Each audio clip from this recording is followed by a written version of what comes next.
तो कल हमने चतुश्लोकी भागवत शुरू किया है। पहले जो 2 श्लोक है वो देखे हमने।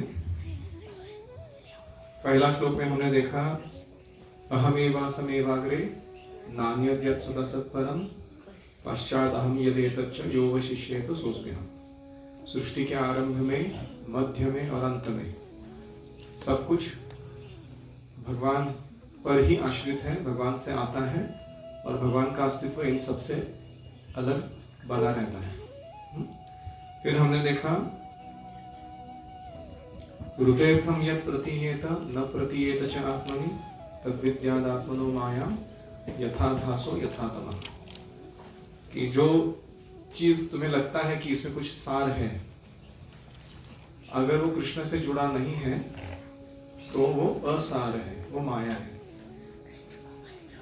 और जैसे अंधकार में कोई प्रतिबिंब देख लेते हैं, जैसे मूवीज देखने जाते हैं, चलचित्र, टोटल डार्कनेस में ही अच्छा दिखता है, लेकिन वहाँ जो पर्दे पर जो दिखाई पड़ रहा है वो क्या वास्तविक है?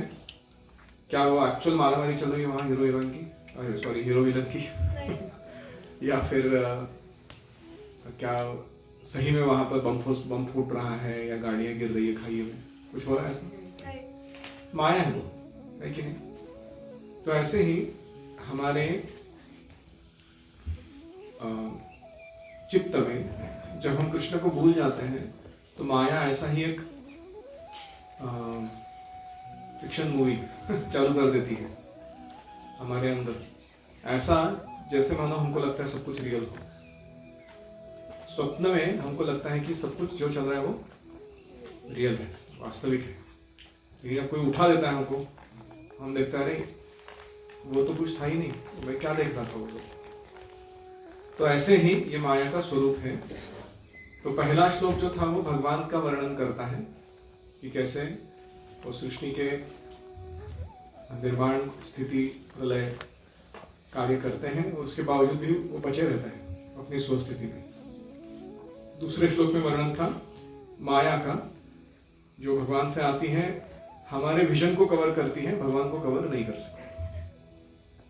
जैसे बादल है वो हमारे विजन को कवर करते हैं, सूर्य को कवर नहीं करते। हम सूर्य नहीं देख सकते हैं, इसका मतलब ही नहीं कि सूर्य नहीं है।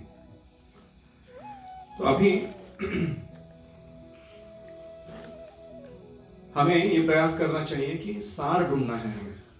What is the essence of everything? Krishna. और इसलिए भगवद गीता में इतने सारे श्लोकों में कृष्ण वर्णन करते हैं, how I am the essence of everything, how I am the origin of everything, how I am the best of everything, है कि नहीं? 7वां, 9वां और 10वां अध्याय भगवद गीता का। तो वो पढ़ने से हम कृष्ण को हर व्यक्ति, वस्तु, परिस्थिति इसमें देख सकते हैं। अभी अगला श्लोक देखने वाले हैं 35, स्कंद 2 अध्याय 9 श्लोक 35। ओम नमो भगवते वासुदेवाय, ओम नमो भगवते वासुदेवाय, ओम नमो भगवते वासुदेवाय। नारायणं नमस्कृत्य नरं चैव नरोत्तमं देवीं सरस्वतीं व्यासं ततो जयमुदीरयेत्। नष्टप्रायेषु भद्रेषु नित्यं भागवत सेवया भगवतीरुत्तमश्लोके भक्तिर्भवति नैष्ठिकी।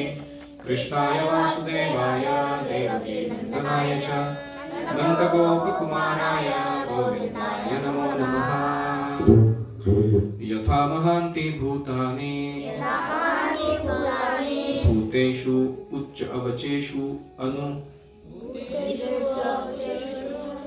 प्रविष्टानि अप्रविष्टानि तथा तेषु न तेषु अहम्। हे ब्रह्मा, तुम यह जान लो कि ब्रह्मांड के सारे तत्व विश्व में प्रवेश करते हुए भी उनमें प्रवेश नहीं करते।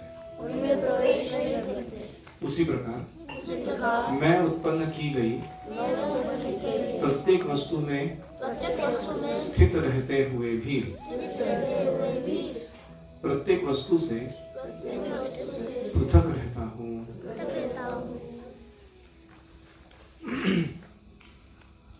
तो हम देखते हैं कि पर्वत है या हमारा शरीर है या अनेक जलचर है, इनके शरीर के अंदर बाहर कौन कौन से तत्व व्याप्त है? पृथ्वी, जल, अग्नि, वायु, आकाश, है कि ये सारे तत्व उपलब्ध है। तो ये इनके शरीरों में प्रवेश किए कि नहीं किए? तत्व किए। लेकिन जो ब्रह्मांड में कितना ये सारे पृथ्वी, जल, अग्नि तत्व है, कितना क्वांटिटी है उसका? तो अगर ब्रह्मांड का अगर संरचना देखेंगे तो बहुत विशाल मात्रा में इनका प्रेजेंस है। हालांकि आकाश हमारे अंदर प्रवेश किया है, लेकिन आकाश का अपना अस्तित्व है। वायु हमारे अंदर प्रवेशित की है, लेकिन वायु का अपना अस्तित्व स्वतंत्र है।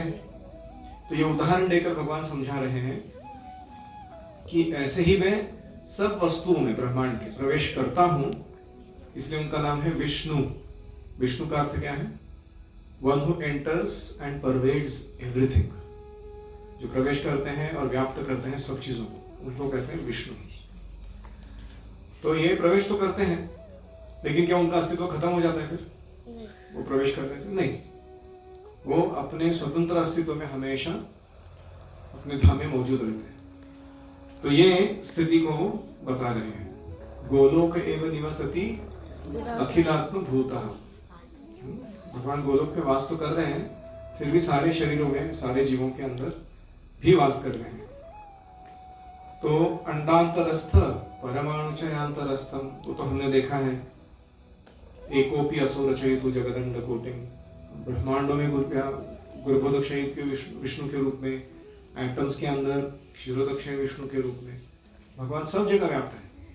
लेकिन फिर भी उनका अपना अस्तित्व है।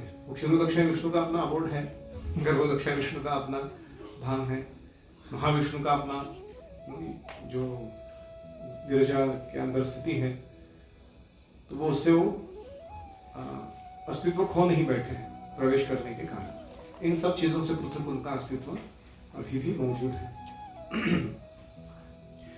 तो हमारे दैनंदिन जीवन में हम देखते हैं कि कभी हम ऐसे मटके लेते हैं बहुत सारे घी के या पानी के या तेल के, और उनको सनशाइन के अंडर रखते हैं। तो हर एक मटके में हमें एक एक सूर्य दिखाई देता है क्या? तो सूर्य ने प्रवेश किया है, तो प्रवेश नहीं भी किया, अपनी स्थिति में स्थित है। तो ऐसा ही कुछ भगवान का इन जो सृष्टि के क्रिएशन, सृष्टि का जो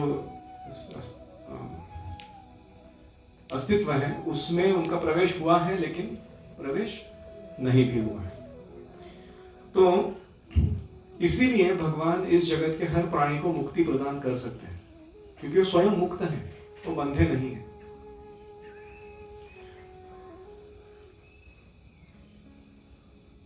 तो कोई कहेगा ठीक है, भगवान प्रवेश किए हैं, नहीं प्रवेश किए हैं, ये तो क्या कहलाता है? अचिंत्य भेदाभेद तत्व। तो कोई कहेगा लेकिन ये बहुत ही इंटरेस्टिंग कॉन्सेप्ट है, मुझे इसको जानना है, ये मैं साक्षात्कार करना चाहता हूँ कि ये कैसा हुआ है भगवान का कार्य। भगवान आगे एनकरेज करते हैं ऐसे जिज्ञासा को। एतावदेव जिज्ञास्यम् तत्त्वजिज्ञासुनात्मनः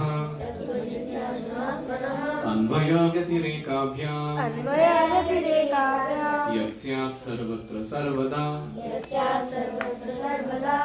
वो कहते हैं जो व्यक्ति परम सत्य रूप श्री भगवान की खोज में लगा हो,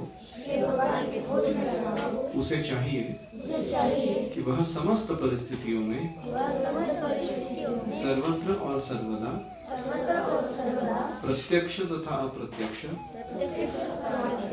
दोनों ही प्रकार से श्री भगवान की खोज करें। तो यत्स्यात्, जिस परिस्थिति में सर्वत्र, सब जगह पर, सर्वदा, सब समय हमको क्या कार्य करना है, तो वो कहते हैं एतावत् एव जिज्ञास्यम्। ये जो टॉपिक मैंने अभी वर्णन किया, चिंत्य भेदाभेद तत्व इत्यादि, ये आपको साक्षात्कार प्राप्त करने के लिए प्रयास करना चाहिए। तत्व जिज्ञासु, आपको तत्व का जिज्ञासु बनना चाहिए।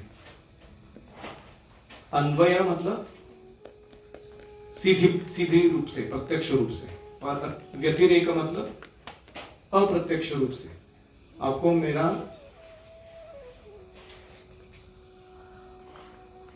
इंक्वायरी कहेंगे, इंक्विजिटिवनेस मेरे बारे में करते रहना चाहिए। तो कोई कहेगा ठीक है, ये जिज्ञासा करनी चाहिए, तत्व जिज्ञासु बनना चाहिए, भगवान की खोज करनी चाहिए, वो तो समझ में आ गया। लेकिन ये अन्वय व्यतिरेकाभ्याम क्या है? अन्वय मतलब प्रत्यक्ष रूप से, व्यतिरेकाभ्याम मतलब अप्रत्यक्ष रूप से। तो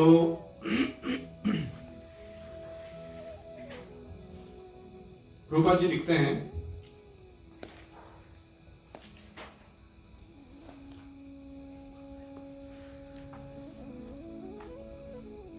प्रत्यक्ष रूप से अनुभूति प्राप्त करने का अर्थ है कि हमारे हृदयस्थ जो परमात्मा है उनको हम अनुभव कर सकते हैं। कैसे?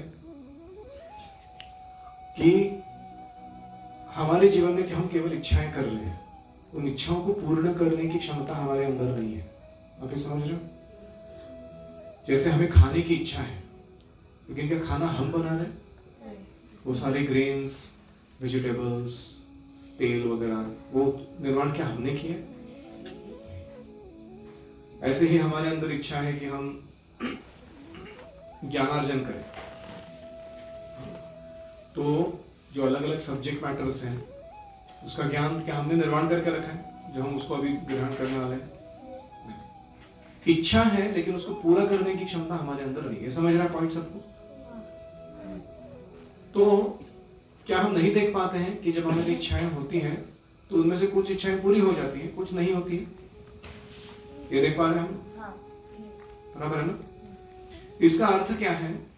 एक कोई ऐसा एजेंसी है ये यूनिवर्स में जो इच्छाओं को पूरा मतलब सैंक्शन कराता है कि ये पूरी हो जाए, या सैंक्शन नहीं करता, उसके कारण वो पूरी नहीं होती।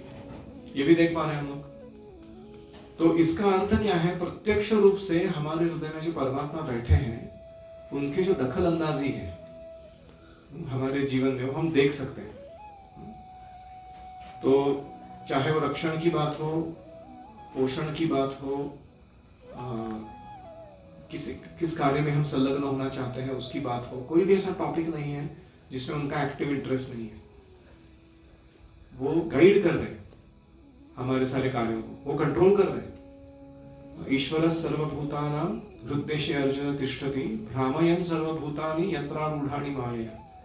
मतलब ऐसा है मानो कि कोई को पैसेंजर बैठा है हमारे साथ, सॉरी हम ड्राइवर सीट पे हमारे, और हम को पैसेंजर के रूप में बैठे हैं उसके साइड में, और हम सिर्फ इच्छा व्यक्त कर रहे हैं मुझे यहाँ लेके जाइए, मुझे ये अनुभव करना है, और वो उस तरीके से चला रहे हमारे यंत्र को, शरीर रूपी यंत्र को। तो ये हुआ प्रत्यक्ष रूप से अनुभव।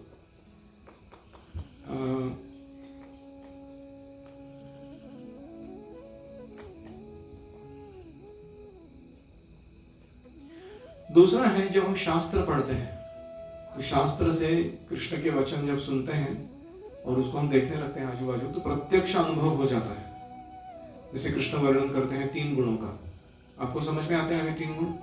तमोगुण कहाँ है, रजोगुण कहाँ चल रहा है, सत्वगुण कहाँ चल रहा है? पहले नहीं समझ में आता था, अभी समझ में आता है। गैया को देख के सत्वगुण आता है, ये बंदर को या कुत्ते को देख के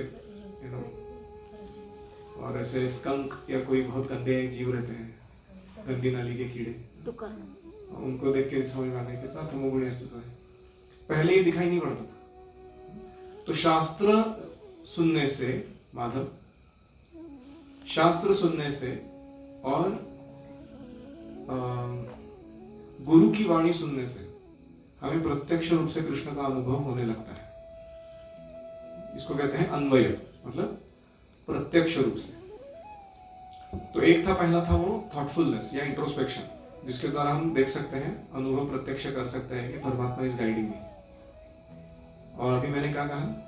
शास्त्र या गुरु की वाणी से हम प्रत्यक्ष अनुभव कर सकते हैं कि है, भगवान है, उनकी सृष्टि में उनका हस्तक्षेप चल रहा है, हर जगह उनका नियंत्रण काम कर रहा है। तो ये सारा हुआ अन्वय। ऐसे अलग मार्ग, बहुत सारे मार्ग हैं, लेकिन मैं उदाहरण दे रहा हूँ। अभी व्यतिरेक मतलब क्या है? अप्रत्यक्ष रूप से हम जान सकते हैं भगवान। तो हम देखते हैं कि जो इस पुरुष सूक्त में वर्णन सुना है, ब्राह्मणोस्य मुखमासीत् बाहुराजन्यः कृतः ऊरु तदस्य यद्वैश्यः पद्भ्यागं शूद्रो अजायत मुखादिन्द्रश्चाग्निश्च प्राणात् वायुरजायत। तो ये जो वर्णन चल रहा है ये कैसा है? अप्रत्यक्ष रूप से हम भगवान को देख पा रहे हैं कि ही इज फंक्शनल। इनका मुख जो है ब्राह्मण जो कार्य कर रहे हैं उसका कार्य है, क्षत्रिय जो है इनके बाहु का कार्य कर रहे हैं, प्रोटेक्शन का, ऑर्गेनाइजेशन का इस समाज में। वैश्य जो है वो क्या कर रहे हैं? धन समृद्धि बढ़ा रहे हैं सबके लिए, संपत्ति निर्माण कर रहे हैं, जो पेट जैसा काम है वो। या फिर इनके जो पैर हैं, शूद्र हैं, वो मूवमेंट प्रदान कर रहे हैं, उनके बिना तो समाज चलेगा ही नहीं। तो ये सारा हम क्या देख रहे हैं? अप्रत्यक्ष रूप से भगवान को अनुभव कर रहे हैं कि भगवान के जो सिस्टम्स हैं ये कार्यरत है। तो वैदिक समाज में तो एकदम क्लियरली पता चलता था, ब्राह्मण क्षत्रिय वैश्य शूद्र। अभी आधुनिक समाज में कैसा है? वो और भी मतलब कार्बन कॉपी हो गया वो उसका छवि अभी भी है। कॉर्पोरेट कंपनी में भी जाओगे तो आपको मिलेंगे वहां thoughtful intellectuals who are doing fundamental research, innovation, new products design. वो ब्राह्मण लोग हैं, ब्राह्मण टाइप है। या फिर कंपनी में लोग हैं जो ऑर्गेनाइजेशन कर रहे हैं कंपनी का, या सिक्योरिटी संभाल रहे हैं, या मैनेजमेंट देख रहे हैं। कुछ लोग हैं जो sales, marketing, finance, budgeting, profit making उसमें काम कर रहे हैं, अकाउंट्स डिपार्टमेंट वगैरह। और कुछ लोग हैं वो लेबर का काम कर रहे हैं, लेथ मशीन पे या कंप्यूटर कोडिंग पे बैठे हुए हैं करने के लिए, है कि नहीं? तो अब अप्रत्यक्ष रूप से हम कृष्ण का जो सिस्टम है वो देख पा रहे हैं। तो ये कहते हैं व्यतिरेक। व्यतिरेक मतलब क्या है? अप्रत्यक्ष रूप से हम जान सकते हैं कि कैसे कृष्ण हर जगह कार्यरत है। तो संपूर्ण सामाजिक ढांचा भगवान का शरीर है और वे शरीर के अलग अलग भाग ब्राह्मण, क्षत्रिय, वैश्य, शूद्र बनकर कार्य कर रहे हैं। ये हम देख सकते हैं। तो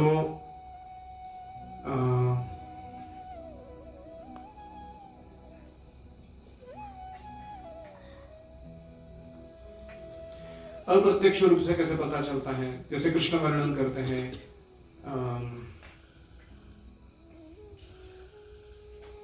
गुरुत्वाकर्षण। ये गुरुत्वाकर्षण शक्ति कहां से आती है?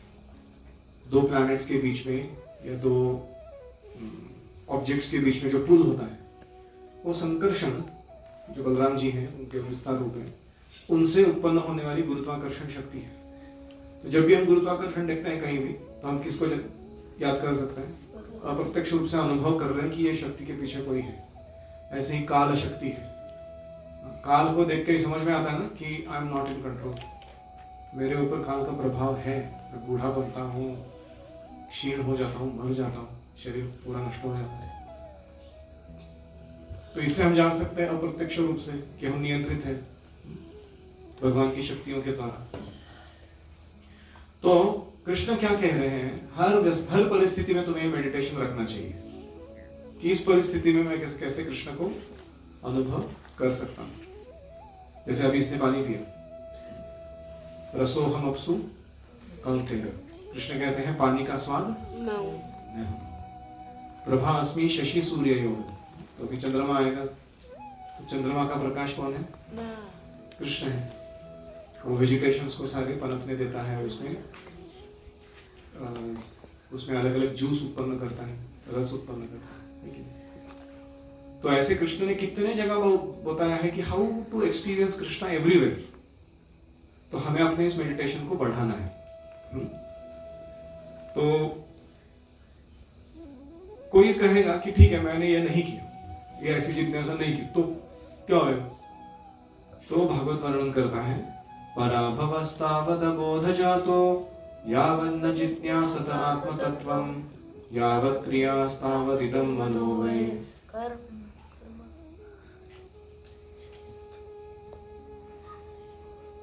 कर्मात्मकं येन शरीरबन्धः तो वर्णन होता है कि जब मनुष्य इस मार्ग की उपेक्षा करता है, आत्म साक्षात्कार के मार्ग की, तब उसके सारे भौतिक कार्यकलाप पराजय स्वरूप होते हैं। Everything is defeated in due course of time. Rupa ji उदाहरण देते हैं महात्मा गांधी का, कि उन्होंने इतना मेहनत किया अपने देश के लिए, इतना अपने समाज बांधवों के लिए कार्य किया, और अंत में उनको ही मार डाला गया, उनके ही नेशन के लोगों द्वारा। पराभवस्तावद अबोध जाता।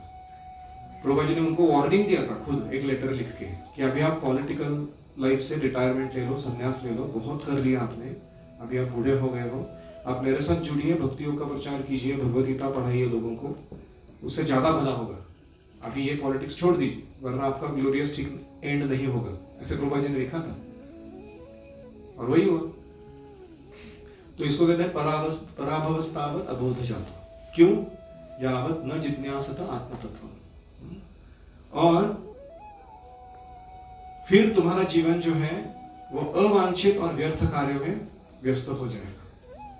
तुम अगर ये जिज्ञासा नहीं करोगे, कृष्ण के पीछे नहीं लगोगे, तो अवांछित मतलब जिन कार्यों को तुम नहीं करना चाहते, और व्यर्थ मतलब जिनका कोई फायदा नहीं होने वाला, ऐसे कामों में तुम्हारा समय जाता रहेगा। ऐसा ये स्वरूप है इस जगत का। आप समझ रहे हो मैं क्या कह रहा हूं? जैसे आप गुरुकुल में नहीं रहते और गुरुकुल में जो ट्रेनिंग मिला हुआ है उसको घर में जाते समय पालन नहीं करते, तो क्या हो जाता है? अवांछित और व्यर्थ कार्य करने में समय जाता है कि नहीं जाता है? फालतू के लेट नाइट होते हैं बिना कारण के, फालतू का पबजी या फ्री फायर, इतना टाइम पास होता है, घंटे घंटे बीत जाते हैं, कितने सारे दिन निकल जाते हैं, व्यक्ति को समझ में नहीं आता कि मैं समय बर्बाद करूं, है कि नहीं? तो अगर हम कृष्ण के बारे में जिज्ञासा बनाए नहीं रखेंगे, अगर कृष्ण के बारे में जिज्ञासा नहीं बनाए रखेंगे तो क्या होगा? क्या होगा? अवांछित और व्यर्थ के कार्य करने में हम एंगेज रहेंगे, दैट इज गारंटी। तो ठीक है, कोई कहेगा ठीक है ना, टाइम पास हो रहा है लेकिन एंजॉयमेंट तो मिल रहा है ना थोड़ा बहुत, तो चलता है। एवं मनः कर्मवशं प्रयुक्ते अविद्यया आत्मनि उपधीयमाने प्रीतिर्न यावन् मयि वासुदेवे न मुच्यते देह योगेन तावत्। फिर हमारा मन क्या है? ये अलग अलग संस्कार इम्प्रिंट्स बनाता रहेगा, और उन इम्प्रिंट्स के कारण हमें अलग अलग देह मिलते रहेंगे। कभी कुत्ते का, डुक्कर का, हाथी का, घोड़े का, कभी अर्थवर्म का, कभी किसी देवता का, कभी ऑक्टोपस का। इतने प्रकार के देह हमको लेने पड़ेंगे, जितने हमने अलग अलग संस्कार बनाए मन के अंदर उतने। और सकाम कर्म में लीन ऐसा जो मन है वो अज्ञान में ही लगा रहेगा, फालतू के कार्य में लगा रहेगा।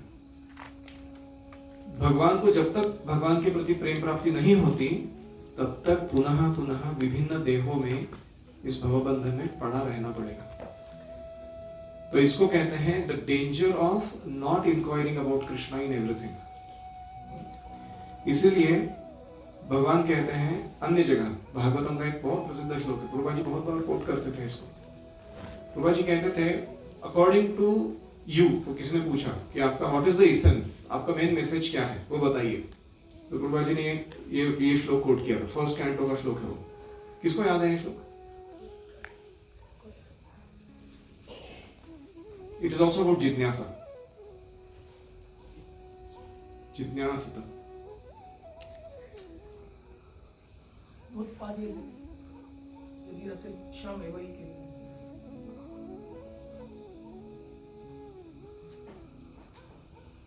बहुत इम्पोर्टेंट श्लोक है, first canto.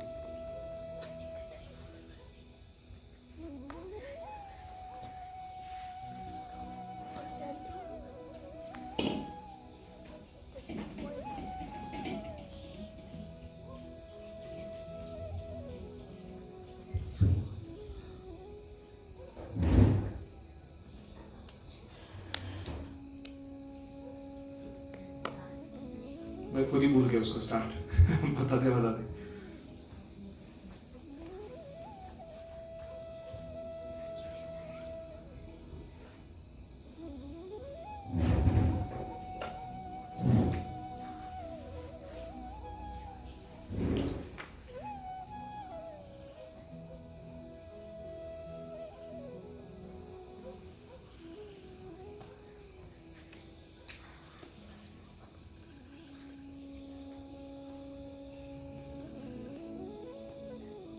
one should only work hard to maintain body and soul together, and all rest of the time one should spend in inquiring about the absolute truth. ये उसका अर्थ है श्लोक का.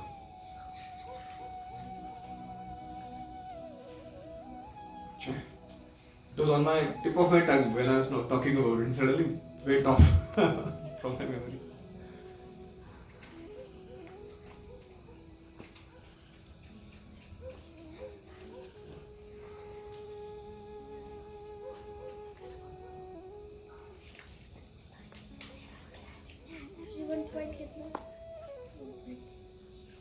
एक मिनट है. पहला वाला ये चाहिए, ये वाला नहीं.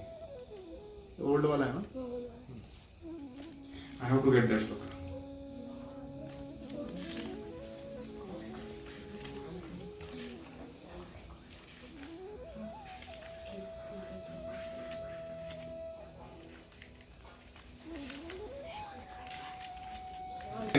कामस्य न इंद्रिय प्रीतिर लाभो जीवेत यावता जीवस्य तत्व जिज्ञासा नार्थो यश्चेह कर्मभिः.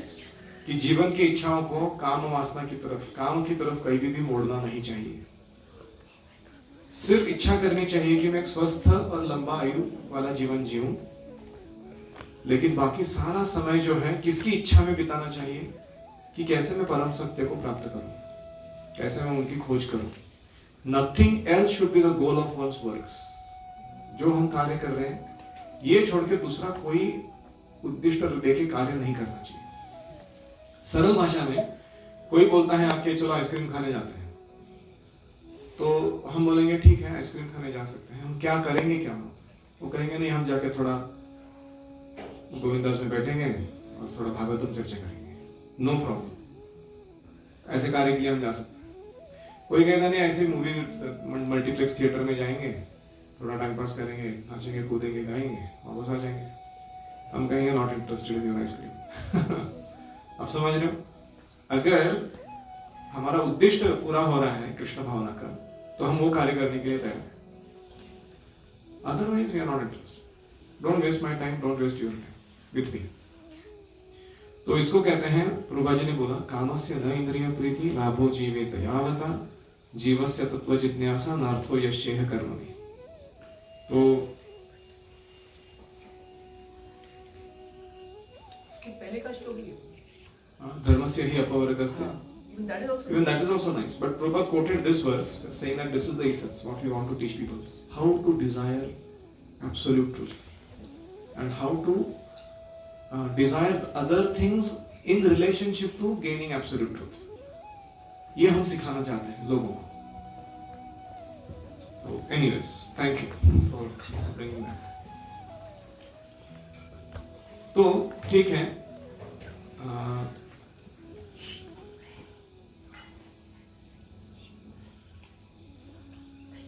तो कोई कहेगा ठीक है अन्वय व्यतिरेकाभ्याम प्रत्यक्ष और अप्रत्यक्ष रूप से भगवान को प्राप्त करने के लिए प्रयास करना है, तो इसका कोई सरल मार्ग नहीं है.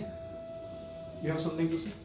ऐसे तो फर्स्ट श्लोक is also almost the same meaning होती है. Yeah, correct. धर्मस्य हि अपवर्गस्य. So the same meaning होती है. Correct. Almost similar. It's just spoken in different ways. तो सरल मार्ग है. अप्रत्यक्ष और प्रत्यक्ष जो हमने वर्णन देखा अभी, ये डायरेक्टली इनडायरेक्टली हमको भगवान की प्राप्ति खोज करनी है. तो कोई कहेगा सरल मार्ग नहीं. कोई आप जो बोल रहे हो बहुत टेक्निकल हो गया है, बहुत मतलब बहुत डीपली थॉटफुल व्यक्ति बनना पड़ेगा मेरे को वो सब साक्षात्कार प्राप्त करने के लिए. तो आचार्यगण बताते हैं संसारेस्मिन् महाघोरे जन्म मृत्यु समाकुले पूजनं वासुदेवस्य तारकं वादिभिः स्मृतम्. यह संसार अंधकार और भय के साथ जन्म मृत्यु रूपी चिंताओं से परिपूर्ण है. इसके विशाल जाल से निकलने के लिए सरल मात्र उपाय है भगवान वासुदेव की प्रेम भक्ति को स्वीकार करना. आदोट्य सर्वशास्त्राणि विचार्य च पुनः पुनः इदम एकम सुनिष्पन्नम ध्येयो नारायण सदा. तो ये लिंग पुराण में है, स्कंद पुराण, लिंग पुराण इसमें भी आता है. सारे शास्त्रों का बार बार समीक्षा करने पर यही निष्कर्ष निकलता है कि भगवान नारायण ही परम सत्य है और केवल उनकी ही पूजा करनी चाहिए. और ये हुआ प्रत्यक्ष रूप से भक्ति करो। और पारंगतोपि वेदानां सर्वशास्त्रार्थ वेद्यपि यो न सर्वेश्वरे भक्तस्तं विद्यात् पुरुषाधमम्। भले ही कोई सारे वेदों को समझ चुका हो, समस्त शास्त्रों में निपुण हो, लेकिन अगर वो परमेश्वर का भक्त नहीं हो, उसे नराधम समझना चाहिए। लोवेस्ट ऑफ मैनकाइंड, सारे नरों में अधम। Continuous shlokas. No, these are not shlokas, these are purport shlokas, not the shlokas continuing.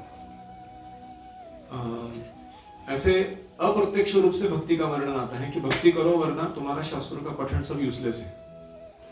ऐसे ही यस्यास्ति भक्तिर्भगवती अकिंचना सर्वैः गुणैस्तत्र समासते सुरा हराव भक्तस्य कुतो महद्गुणा मनोरथेना सति धावतो बहिः। तो अभक्तों का कहते हैं निंदा किया गया है। कोई अभक्त है अच्छे गुण नहीं हो सकते, भक्त है देवताओं तक के सारे गुण उसमें अंदर वास करेंगे। तो ऐसे भक्ति जो है वो उसका सरल एप्लीकेशन है इस श्लोक का, एतादेव जिज्ञास्यम्। जैसे भक्ति में 3 अंग है। पहला अंग है भागवत मार्ग जो श्रवण कीर्तन पर आधारित है। दूसरा है पांचरात्रिक मार्ग जो डेटी वर्शिप अर्च विग्रह की सेवा पर आधारित है। और तीसरा है वर्णाश्रम धर्म। वर्णाश्रम धर्म जो हम भक्ति के अंतर्गत पालन करते हैं उसको दैव वर्णाश्रम कहते हैं। वो हमें मदद करता है कृष्ण के निकट जाने के लिए। तो भक्ति की ये 3 महत्वपूर्ण प्रैक्टिसेस है, इनको छोड़ना नहीं चाहिए। तो श्रवण कीर्तन करने से क्या होता है, प्रत्यक्ष अप्रत्यक्ष रूप से हम हर जगह भगवान को देखने लगते हैं। ऐसे ही डेटी वर्शिप करने से क्या होता है, हर चीज जिसके हम संपर्क में आ रहे हैं हम पूछते हैं कि ये भगवान की सेवा में लग सकता है क्या। जैसे आपने अच्छा राधिका चरण में जाती है कभी साड़ी परचेस करने के लिए, आज तक हम कभी उसके लिए साड़ी परचेस नहीं किया। पता आपको, ऐसा विरला ही मैरिज होगा जिसमें मैंने कभी अपने वाइफ के लिए साड़ी नहीं खरीदा, लेकिन हम साड़ी खरीदने जाते हैं। क्यों खरीदने जाते हैं? क्योंकि साड़ियों के अलग अलग जो डिजाइन होते हैं उसमें से ऐसे कंपोनेंट्स मिलते हैं जिससे भगवान की ड्रेस बहुत अच्छे बनते हैं, तो हम साड़ी खरीदने जाते हैं। इंटरेस्टिंग। तो इसको कहते हैं डेटी वर्शिप का परिणाम कि जो स्त्रियां हैं नेचुरली आकर्षित रहती है साड़ियों की तरफ। वही वो आकर्षण है साड़ियों की तरफ, लेकिन खुद के लिए नहीं है। किसके लिए है? कृष्ण के लिए वो ड्रेस बनाई, इसके लिए खरीदारी करने जाते हैं। तो इसको कहते हैं अर्च विग्रह की सेवा करने से व्यक्ति कैसे हर चीज को सोचता है कि क्या ये भगवान के काम आएगा, क्या ये वस्तु भगवान की सेवा में लगेगी, क्या ये व्यक्ति सेवा कर सकेगा भगवान की। तो अपने आप हो गया ना, प्रत्यक्ष अप्रत्यक्ष रूप से आप कृष्ण को याद कर रहे हैं हर जगह डेटी वर्शिप करने के कारण। और ऐसे ही वर्णाश्रम धर्म है। जैसे मैं अभी कार्य कर रहा हूँ एक शिक्षक का, मैं अपने अपने वर्ण के अनुसार पढ़ाने का प्रयास कर रहा हूँ। हर प्रकार का पढ़ाई हम करवाते हैं, वेद शिक्षा, अध्यात्म शिक्षा, लाइफ स्किल्स, एकेडमिक्स। ये करते करते क्या होता है, आप और मैं दोनों कृष्ण की ओर जा रहे हैं। मेरा ये कार्य करने से जो मैं कार्य कर रहा हूं उससे मैं कृष्ण की ओर जा रहा हूं, और आप जो मेरे साथ लगे हुए हैं आप भी कृष्ण की ओर जा रहे हैं, है कि नहीं? यही अगर मैं किसी बाहर के स्कूल में टीचर बनता था तो कितना मुश्किल होगा। तो हमें अच्छे से अरेंज करना है कि हम कैसे अपने वर्ण को कृष्ण से जोड़ दें, डायरेक्टली या इनडायरेक्टली। कभी कभी कुछ ऐसे जॉब्स होते हैं जिसमें मुश्किल होता है काम करना, लेकिन हमें तो फिर इनडायरेक्टली प्रयास करना चाहिए उसको जोड़ने के लिए। तो ये हुआ भक्ति के द्वारा कैसे हम हमेशा ये तत्व जिज्ञासु बने रह सकते हैं, कृष्ण के साथ सब चीजों को जोड़ने वाले बन सकते हैं, इसका वर्णन। तो बहुत हैं ऐसे श्लोक, यत् करोषि यदश्नासि यत् जुहोसि ददासि यत् तपस्यसि कौन्तेय तत् कुरुष्व मद अर्पण अकाम सर्वकामो वा मोक्षकाम उदारधि तीव्रेण भक्ति योगेन यजेत पुरुषं परम्। तो प्रभु जी इतने कोट करते हैं इधर परपोर्ट में, और ये कहते हैं कि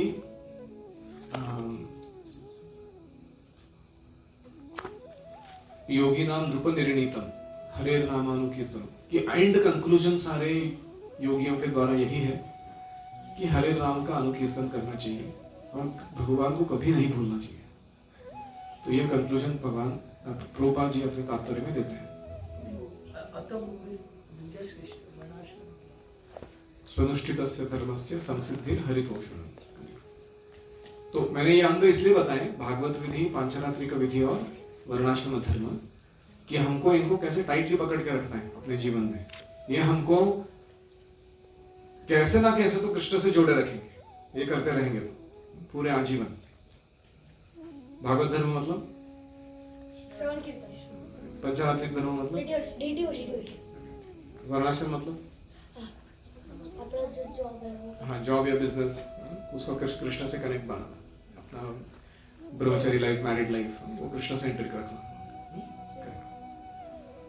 very nice, thank you very much. Srila Prabhupada की जय। ओम हरे कृष्णा कृष्णा कृष्णा हरे हरे, हरे राम राम राम हरे हरे।